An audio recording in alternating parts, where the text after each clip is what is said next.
Gayatri madam.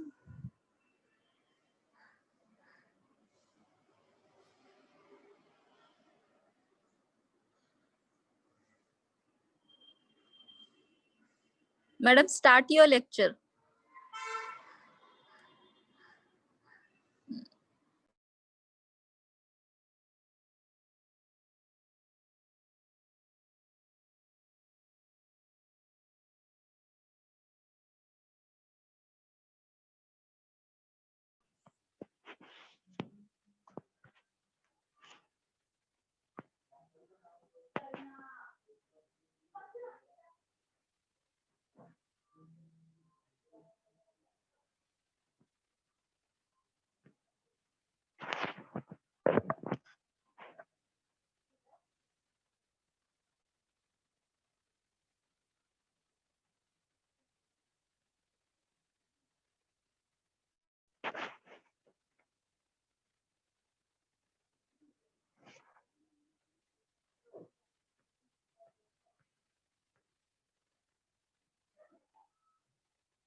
Hello.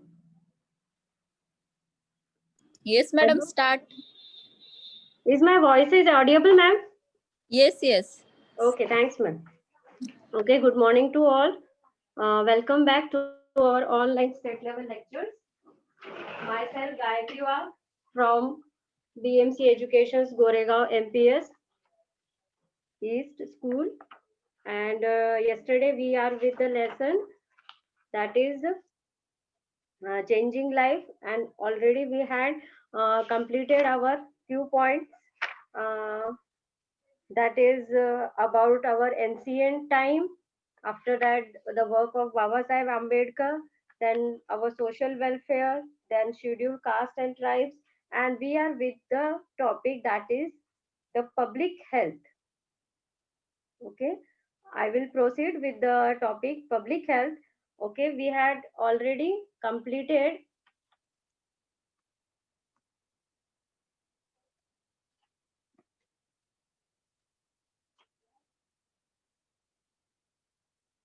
that what is the work of public health.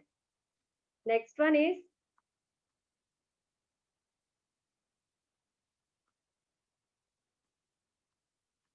just a minute, it is not moving. Yeah. Uh, in the fifth or sixth 5-year plan commission, government take efforts towards the helping people maintain their good health and by giving recognizing to Unani, homeopathy, Ayurveda, and naturopathy in addition to allopathy. It means what?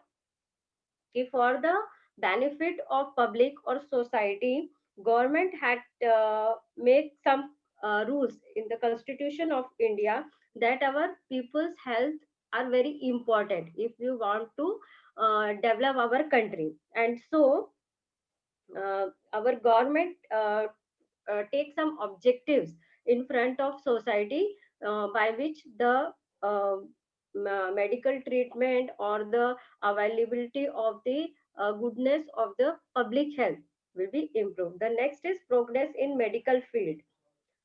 So what is the meaning of progressive in medical field? It means what? In the last paragraph, we had studied about homeopathy, Ayurveda, naturopathy, and addition to allopathy. It means what कि ये सब चीजें जो है कुछ हमारे India से related है, जैसे यूनानी जो चीजें यूनान से आई है, होम्योपैथी इंडियन है, आयुर्वेदिक इंडियन है, नेचुरोपैथी जो नैसर्गिक ट्रीटमेंट्स होते हैं वो, एंड एलोपैथी। एलोपैथी मतलब जब हम डॉक्टर्स के पास में जाते हैं, मेडिसिन लेते हैं वो। लेकिन अब इसके अंदर मेडिकल फील्ड में और क्या प्रोग्रेस हुआ, has made the life of Indians relatively free of health concern। और अच्छा हुआ, by which the make of open heart surgery। सबसे पहले हमारे देश में 1962 the first successful open heart surgery was performed under the leadership of Dr. N. Gopinath at Christian Medical College Hospital at Vellore in Tamil Nadu। Hence, it is no longer necessary to go abroad for such treatments। It means what? Previously time, for the major surgeries, Indian people have to go abroad। abroad मतलब हमको देश के बाहर जाना पड़ता था अगर बड़ी सर्जरीज हो तो। but in 1962 first open heart surgery which is performed by Dr. Gopinath at Vellore in Tamil Nadu. और इससे क्या हुआ कि जो भी मेजर प्रॉब्लम्स थे, जो मेडिकल फील्ड में आते थे इंडियन लोगों को, वो अभी इंडिया में ही क्योर होने लग गए, उनको बाहर जाने की अभी जरूरत नहीं पड़ी। ओके, ये क्या था, एक प्रोग्रेस थी मेडिकल फील्ड में इंडिया के लिए।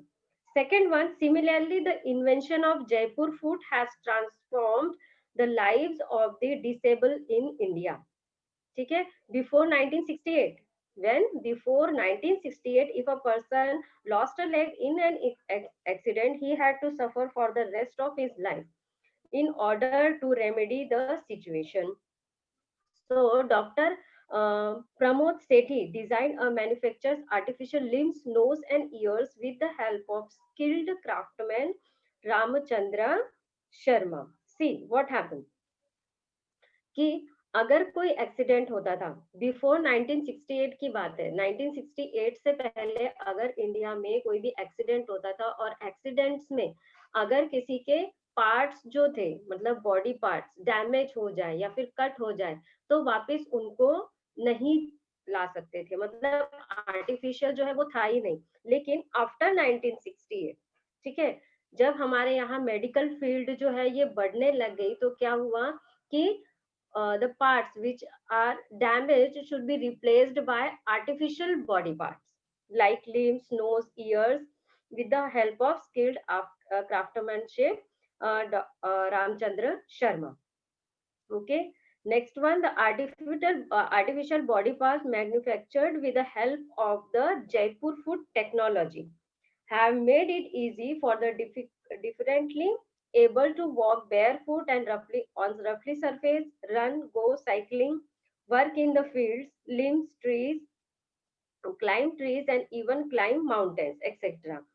They save the expenses of shoes as is no need to footwear, and these artificial limbs they can bend their legs at the knees and sit cross legs। These feet are also convenient while working in water or wet condition।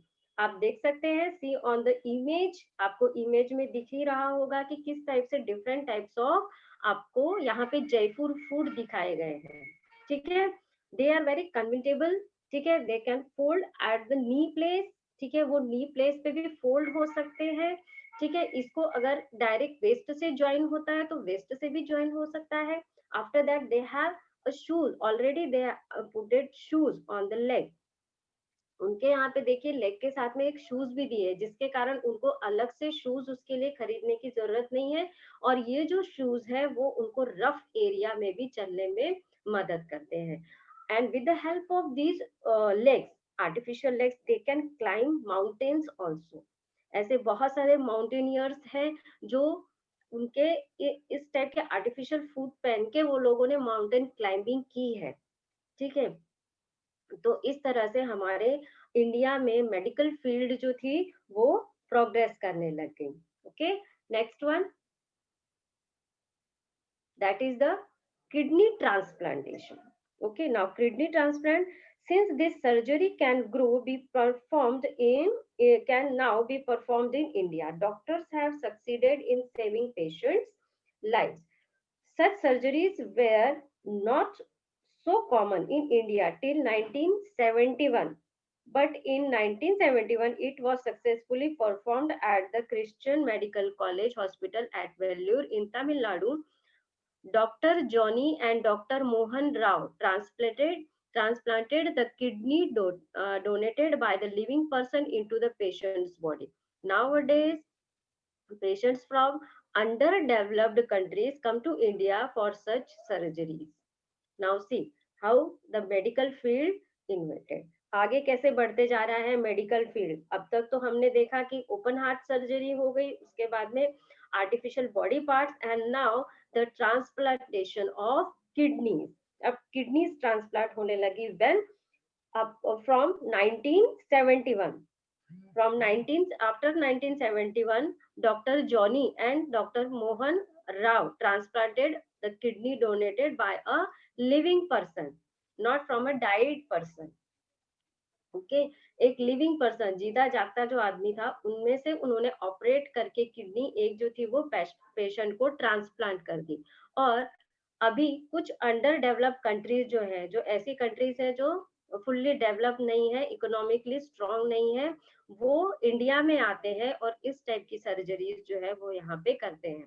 लेकिन हमारे इसका एक background भी है. Background ऐसा है कि हमारे इधर कई बार ये जो ट्रांसप्लांटेशंस है वो मतलब ठीक से भी नहीं किया जाता है, कि अवैधिक होता है, कि लोग चोरी छुपे गरीब लोगों से किडनीज निकलवा लेते हैं, उसके लिए पैसा देते हैं और बाद में वो बड़े पैमाने पे बेचे जाते हैं. तो we have to avoid this thing and we have to care about it, कि हमने ये केयर लेनी है कि कहीं पे अगर हम लोग जा रहे हैं इस तरह से करने के लिए, किसी का किडनी ट्रांसप्लांट हो रहा है, तो जिससे किडनी ट्रांसप्लांट की जा रही है, तो हमको इसके लिए सावध रहना है. हमको समझना है कि कहीं वो किसी गरीब आदमी से तो नहीं ली गई है. और अभी तो आपको मालूम है some in so many cases people donate their bodies after their death. For what? For this type of transplantations. Okay, next one, that is a test tube baby. Now, right from earlier times, having a baby is concerned to be of almost important in Indian family system. The support of test tube baby technology has been available to childless couples since 1978. It was under the supervision of Dr. Subhash Mukhopadhyay that the experiment of the test tube baby was successfully carried out at Kolkata. This was the first successful attempt at artificial consumption. A girl named Durga was born. This technology helps to solve the problem of childless couples who wanted children. See the place, students, how it works.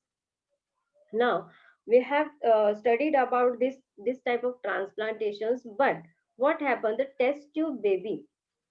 Now what is test tube baby?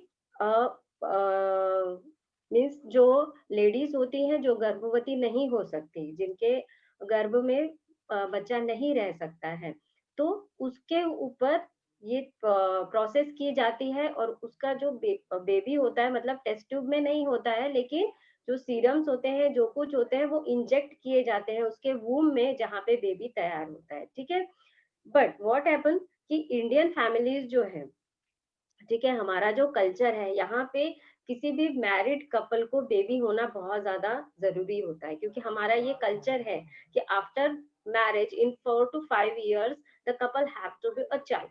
ठीक है, तो यहाँ पे ऐसा माना जाता है कि हर फैमिली में एक उसका वारसदार होना ही चाहिए. But what happen in some cases couple has not any child. तो पहले क्या हुआ करता था कि इस टाइप का कोई कपल रहा तो उसको मेनली जो फीमेल पर्सन है, मतलब जो लेडी है उस फैमिली की, तो उसको बहुत ही ज्यादा एकदम अपमान किया जाता था अगर उसको कोई बेबी ना हो तो. उसको किसी भी सेलिब्रेशंस में या फिर किसी भी काम में उनको लिया नहीं जाता था. क्यों? वाई शी इज जिसको बांझ बोला जाता था कि इस बच्चा नहीं दे सकती है, तो ऐसे करके उस लेडी के ऊपर बहुत ही प्रताड़नाएं होती थी, बहुत ही उनको गंदा ट्रीटमेंट मिलता था। But after this test tube baby, ठीक है, टेस्ट ट्यूब बेबी 1978 में जब ये आया, तो उसके बाद में डॉक्टर सुभाष मुखोपाध्याय ने ये एक्सपेरिमेंट किया कि जो लेडीज हैं, जो बांझ है या फिर जिनको कोई प्रॉब्लम के कारण जो बेबीज नहीं कैरी कर सकती, तो उनके लिए एक वरदान बन के आया ये। एंड टेस्ट ट्यूब बेबी जो है, उन्होंने ऐसे कपल्स को माँ बाप बनाया जो पहले नहीं बन सकते थे। तो ये अलग टाइप का एक उन्होंने इंडियन मेडिकल फील्ड में एक वरदान जो है हमारे लिए साबित हुआ है। ठीक है, next one, next one is the immunisation, immunization before 1978. Before 1978, every every year 6 Indian infants out of every 10 who were born faced fatal death health problems in very first year of their birth. The immunization program was taken up to overcome the threat of polio, measles, tetanus, TB, diphtheria, and whooping cough. The pulse polio immunization program started in 1995 has controlled polio. Now, immunity power, see, अभी भी हम लोग corona के लिए बोलते हैं हमारी immunity power बढ़नी चाहिए। तो ये इम्यूनिटी पावर कहाँ से? पहले से ही अभी बेबीज को जब जन्म लेते हैं उनके बाद में ही 9 महीने तक उनको ये इंजेक्शंस दिए जाते हैं अलग अलग टाइप के। तो every year 6 Indian infants out of every 10 who were born faced fatal death problems. तो पहले क्या हुआ करता था कि इस टाइप के जो वैक्सीनेशन नहीं थी, तो उससे क्या होता, जो स्मॉल बेबीज थे, इन्फेंट्स थे, मतलब जो नवजात शिशु थे, उनकी डेथ हो जाया करती थी कि अलग अलग टाइप की जो उनको इस टाइप की बीमारियां हैं वो लग जाती थी, और वो बचपन में, मतलब जब बेबी रहते थे एकदम छोटे छोटे, तभी उनकी मौत हो जाया करती थी, उनकी डेथ हो जाया करती थी। लेकिन आफ्टर 78, आफ्टर 1978 ये जो वैक्सीनेशंस है ये हमारे मेडिकल फील्ड में आई। डॉक्टर्स ने इनको, पहले तो मदर जब प्रेग्नेंट रहती है तभी उनको भी इंजेक्शंस दिए गए, और after the giving birth to that baby, baby का बर्थ होने के बाद में भी उनको तुरंत ही इंजेक्शन स्टार्ट हो गए 9 महीने तक। उसके बाद में regularly in the breakage of और the interval of 1 to 1.5 years जो है, वो बेबीज को जो थे या फिर छोटे चाइल्ड जो है उनको ये इस टाइप की जो है वैक्सीनेशन की जाती है। ठीक है, इससे क्या होता है कि स्टूडेंट जो बेबीज होती है, चिल्ड्रन होते हैं, उनकी इम्यूनिटी पावर जो है वो बढ़ती है, और इससे पोलियो, मिसिल्स, टेटानस, उसके बाद TB, diphtheria, after that whooping cough, इन सब चीजों से जो है बेबीज जो है वो बचते हैं। उनको पूरे मीन्स लाइफ में उनको ये भी कोई टाइप की उनकी बीमारियां नहीं होती है। और आपको तो मालूम होगा पल्स पोलियो, अभी तो आपने सुना भी होता है, पल्स पोलियो के दो दो बूंद जिंदगी की जो चलते हैं, दिस टाइप ऑफ कैंपेनियन। ठीक है, तो वो हमारा 1995 से हमारे देश में स्टार्ट हुआ, और इससे क्या हुआ कि पोलियो जो है वो कंट्रोल हो गया। अभी भी हॉस्पिटल्स में एक डिपार्टमेंट ऐसा होता है जो ये जो आदिवासी लोग होते हैं, SC ST, जो बहुत ही ज्यादा रूरल एरिया में रहते हैं, हाईली एरिया में रहते हैं, तो हिली एरिया में रहते हैं, तो वहां तक वो ये सब फैसिलिटीज पहुंचाते हैं, जिससे कि वहां के जो बेबीज हैं, वहां के जो चिल्ड्रन हैं, उनको किसी भी तरह से इसका प्रॉब्लम ना हो। Okay, now we turn to our next topic, that is urbanization. Now see, in the last some points we have discussed about the society's medical field, the development of medical field in our society, how the society change, because we are studying about the changing life, how the social life will change after the independence. हमें independence के बाद में हमारी society में क्या क्या changes हुए, हमने क्या पढ़ा कि उनकी थिंकिंग से लेके कैसे चेंजेस आते गए, रिलीजन्स में कैसे चेंजेस आते गए, आफ्टर दैट सोसाइटी में चेंजेस करने के लिए क्या क्या हमने चेंजेस किए। तो ये चेंजेस करने के बाद में ऑब्वियसली हमारे सामने क्या एक पेज खुलता है, दैट इज अर्बनाइजेशन। कि सोसाइटी में अर्बनाइजेशन बहुत हो गया. What is urbanization? Now urbanization is a process of concentration of population in a city or urban area.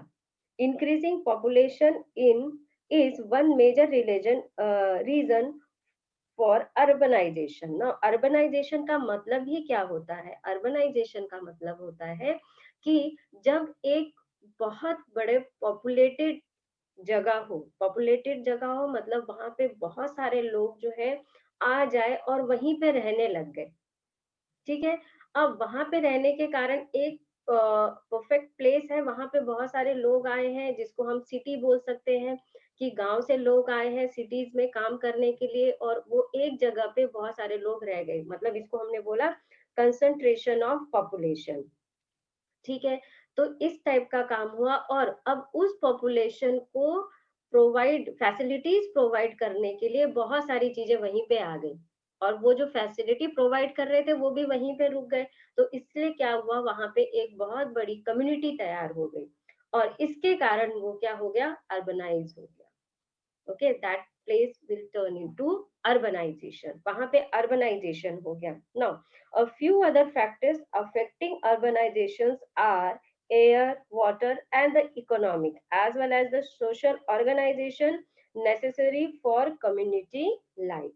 See what happened, जहाँ पे वो रहने लग गए वहां पे वहां की हवा, पानी, ठीक है. उसके बाद में वहां पे जो इकोनॉमिक है, वहां पे जो इकोनॉमी है, मतलब जो कुछ आपको फैसिलिटीज चाहिए यू हैव टू पे for it.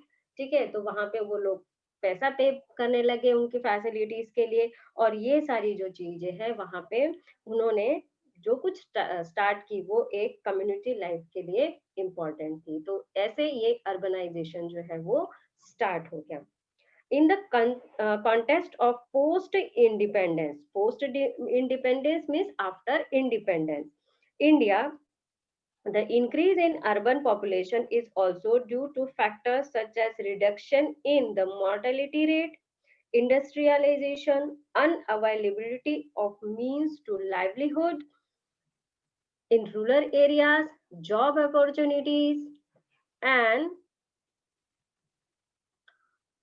opportunities in cities, and the resulting migration. See, what are the factors of this concentration of population? That is because of reduction in the mortality rate.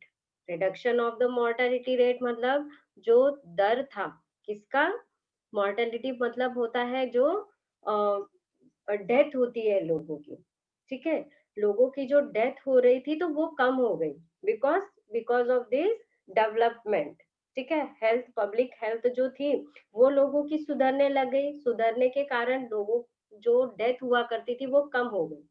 ठीक है. अब लोगों के कम death होने के कारण क्या हुआ कि वहां पे जो घर के जो लोग हैं, मेंबर्स है, वो बढ़ने लगे. अब मेंबर्स बढ़ने के कारण क्या हुआ कि वहां पे जो एक्सपेंडिचर है वो बढ़ता गया, और बढ़ने के कारण लोग जो है वो काम के लिए जो है वो बाहर निकलने लगे. ठीक है.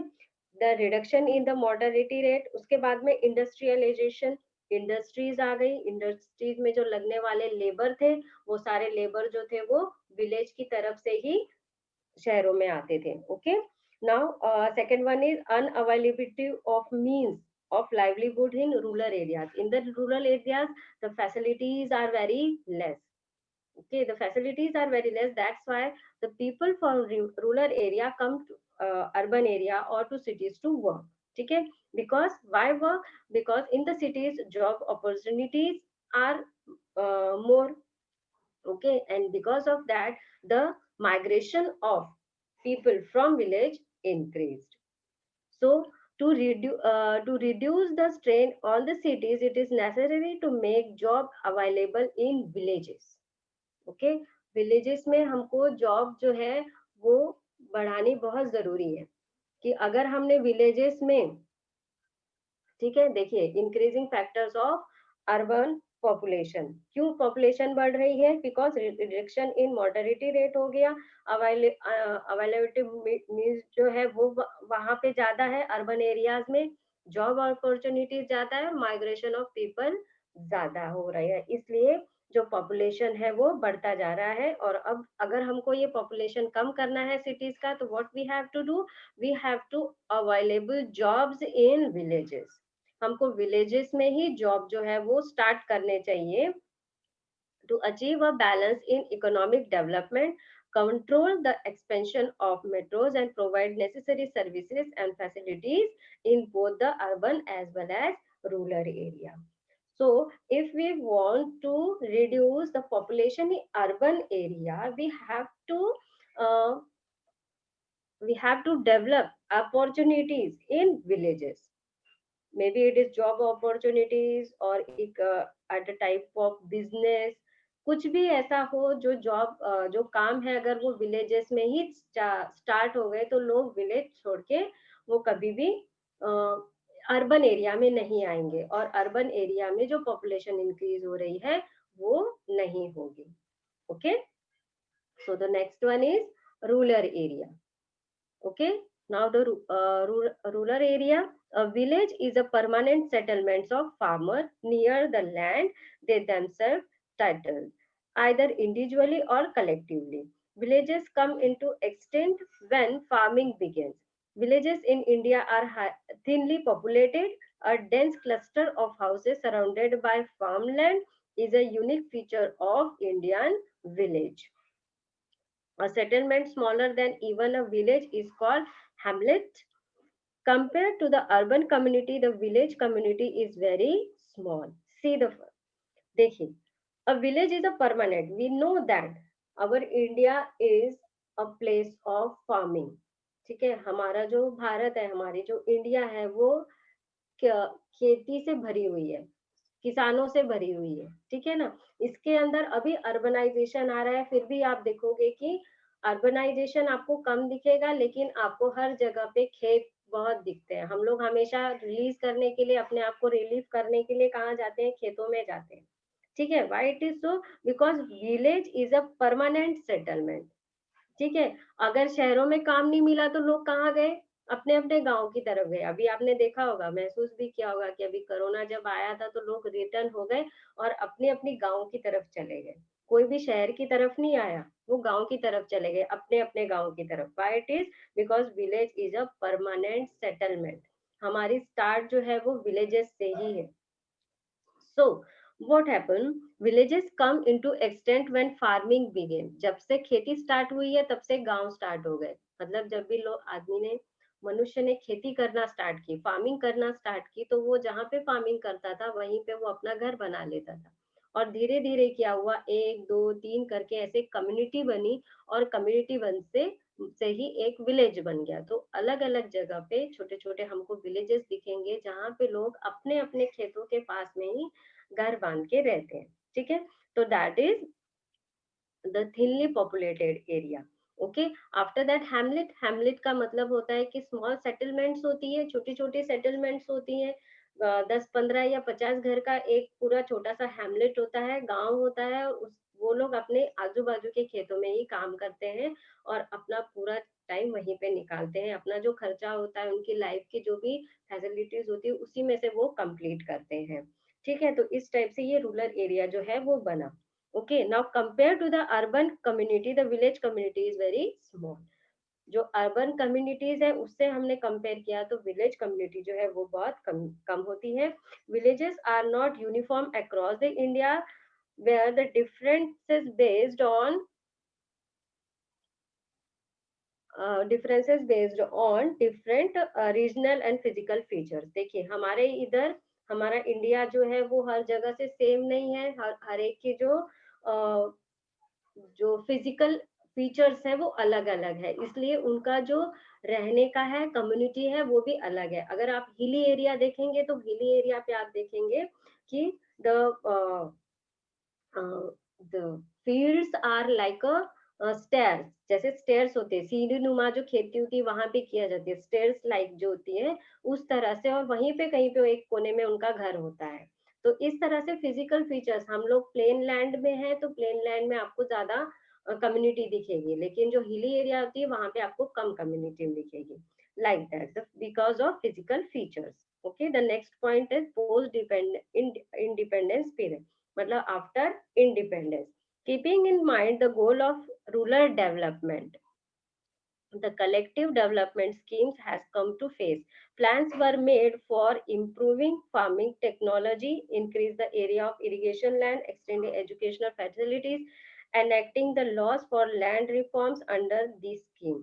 It also aimed at increasing agriculture produce as well as the expanding the means of transport, health service and scope for the education in the rural area. It was decided to give priority to economic development in villages. The government undertook this work through the medium of Gram Panchayat, which include the people from all castes and tribes to achieve this. The Gram Panchayat Samitis and Jilla Parishad were empowered with the authorities.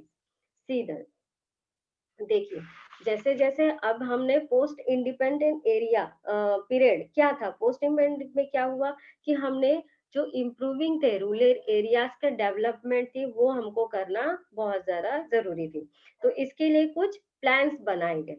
Plans for what? Improving farming technology. हमको वहां, अगर हमको rural area जो अगर अच्छा करना था तो वहां पे क्या करना था? Improving farming technologies. जो टेक्नोलॉजी है खेती करने की वो हमें बढ़ानी जरूरत थी.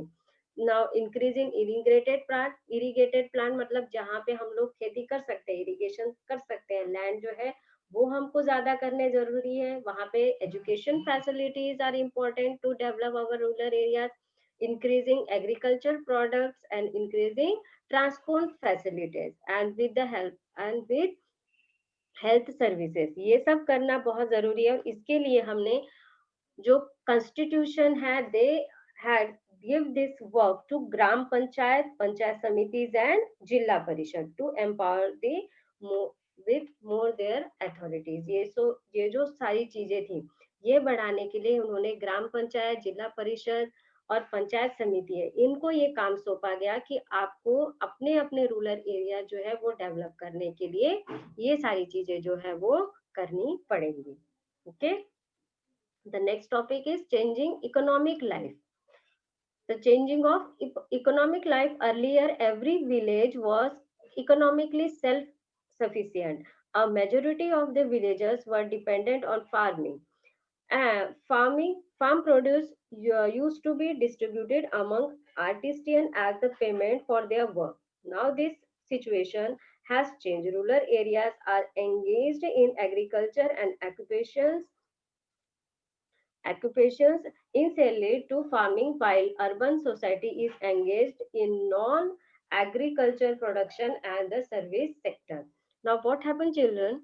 See, the changing economic life. How the economic life of rural area changes. Rural area में किस तरह से हमने इकोनॉमिक लाइफ चेंज देखी कि क्या था. पहले विलेजेस वर इकोनॉमिकली सेल्फ सफिशिएंट. पहले क्या था विलेजेस में जो लोग हुआ करते थे वो क्या करते थे कि सबसे बड़ा काम था farming. The work of farmer is farming. तो वो लोग फार्मिंग करते थे और बाकी जो आर्टिस्टिशियन का मतलब होता है, आर्टिशियन का मतलब होता है जो आर्टिस्ट थे, मतलब जो कलाकार थे. वो कलाकार कैसे थे? जो potter, cobbler, mason, all these are the artisans. ठीक है. जो कॉबलर थे, पॉटर्स थे, मैसन्स थे, मतलब जो घर बनाने का काम करता था, मटका बनाने का काम करता था, चप्पल बनाने का काम करता था, ये जो लोग थे ये फार्मिंग नहीं किया करते थे. ये सिर्फ अपने जो उनको काम दिया है सिर्फ वही किया करते थे. तो फार्मर्स क्या करते थे? उनको अपनी तरफ से ग्रेन्स दिया करते थे. जो भी धान निकलता था, जो भी निकलता था उनके खेतों में, तो कुछ परसेंटेज इन लोगों को दिया जाता था और उनसे वो सामान खरीदी किया जाता था.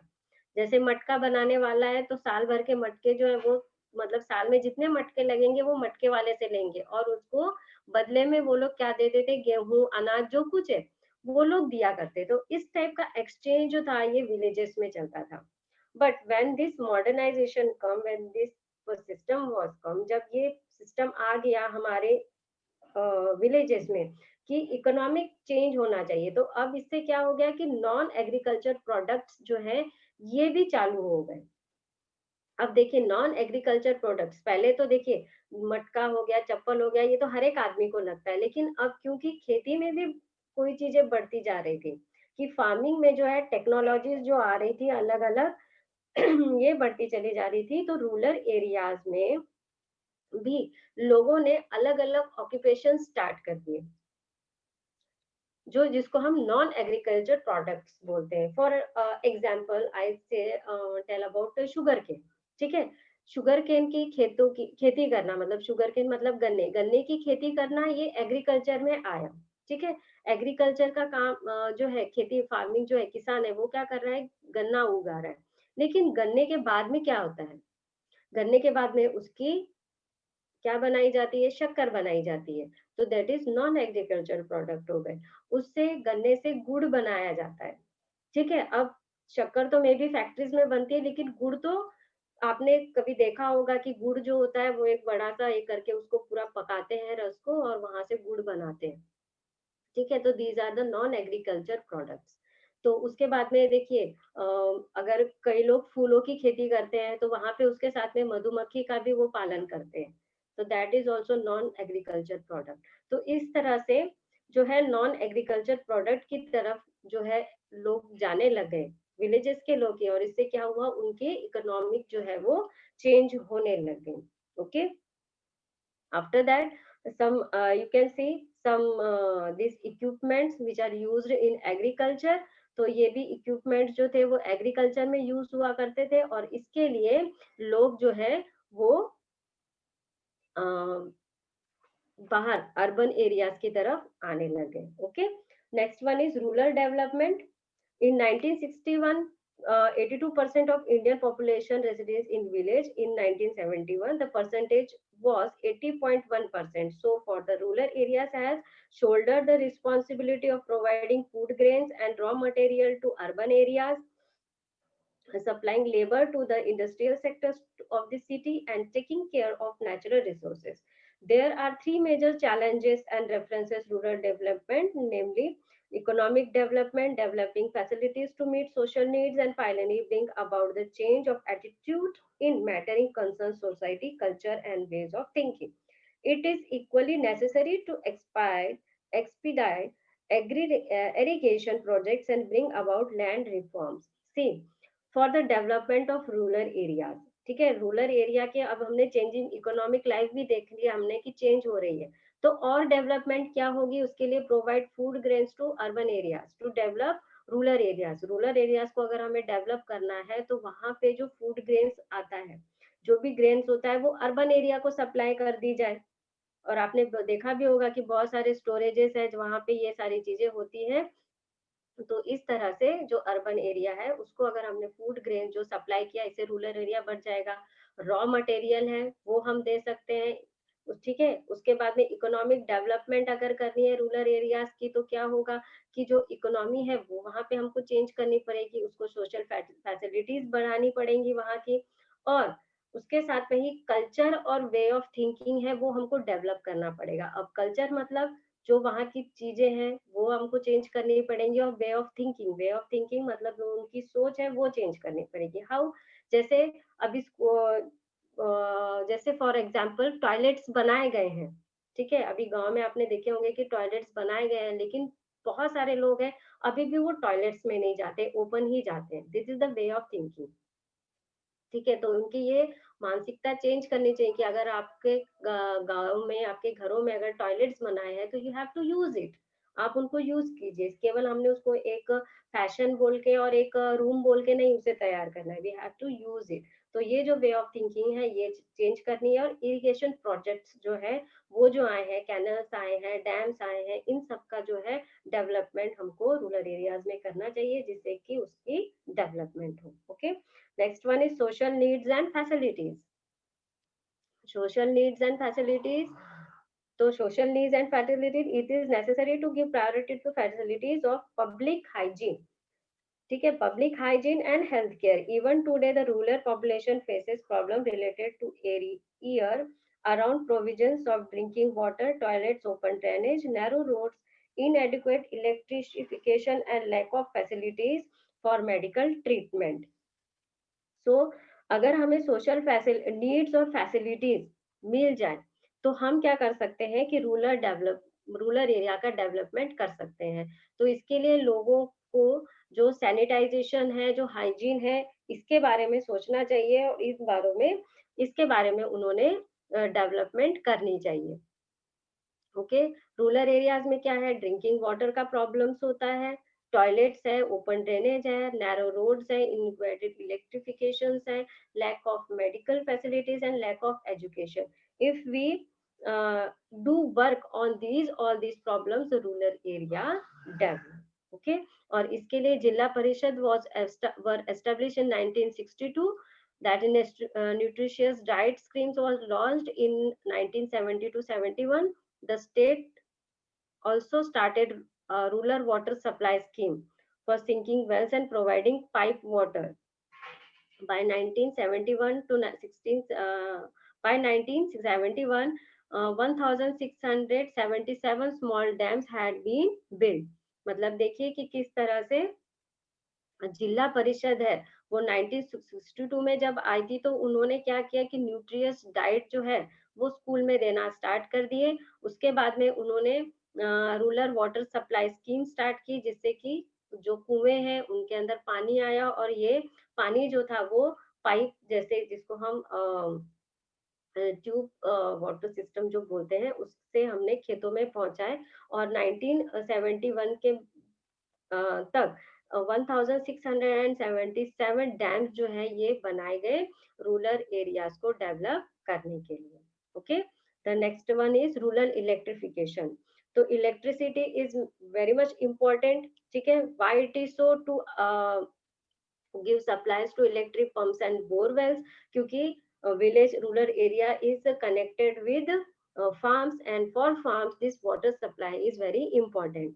तो water supply के लिए जो था वो इलेक्ट्रिसिटी जो है वो बहुत ज्यादा important थी। तो for that purpose electricity is needed to preserve perishable food items such as milks and TVs and lights for studying at night. Okay, so electricity is very important।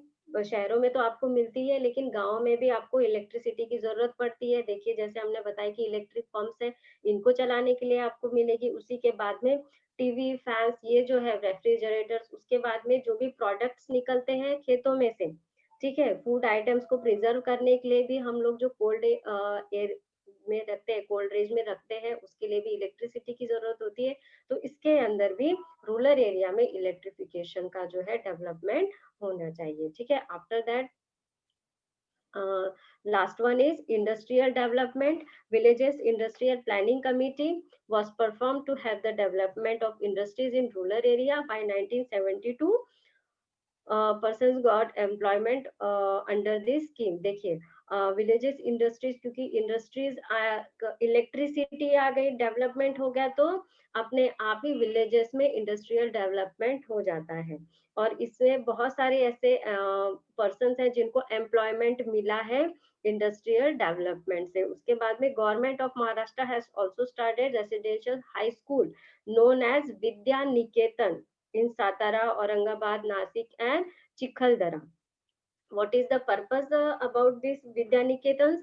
कि जो रूरल एरिया के बच्चे हैं जो अच्छे हैं, पढ़ना चाहते हैं और वो ब्रिलियंट है, तो इस टाइप के उन्होंने विद्या निकेतन बनाए कि जहाँ पे ये बच्चे बोर्डिंग्स में पढ़ सके। और उनको फीस बहुत कम रहती है, सब कुछ बहुत कम रहता है, उनका खाना पीना, बोर्डिंग, हॉस्टिंग, लॉजिंग सब वहीं पे रहता है। तो वो लोग वहीं पे रहते हैं और अपनी एजुकेशन कंप्लीट करते हैं। As per the recommendations of the Kothari commission, agriculture universities also started at Rahuri, Akola, Parbhani and Dapoli in Maharashtra. In recognition of the work done in field of education, UNESCO awarded its international prize for the spread of literacy in Maharashtra in 1972. This is a एक हमें बहुत ही अच्छा एक prize मिला है महाराष्ट्र को कि 1972 में यूनेस्को ने अवार्ड किया कि किस तरह से हमने लिटरेसी है, एजुकेशन है, लोगों तक पहुंचाने की, बच्चों तक पहुंचाने की कोशिश की है। तो इसके लिए हमें अवार्डेड भी किया है 1972। Okay, now students, in this way overcome the obstacles at the beginning of the post-independent period, India began to develop and make progress in India. ठीक है, इससे क्या हुआ कि आपने अभी देखा कि how life was change after post independence in the every sector of our India. Now we will sum up our this lesson. Thank you very much. And if some queries are there, you can ask me on my personal number, or you can contact me to ensure your work. Okay. Thank you, ma'am. Thank you so much, Gayatri madam. Thank you, ma'am.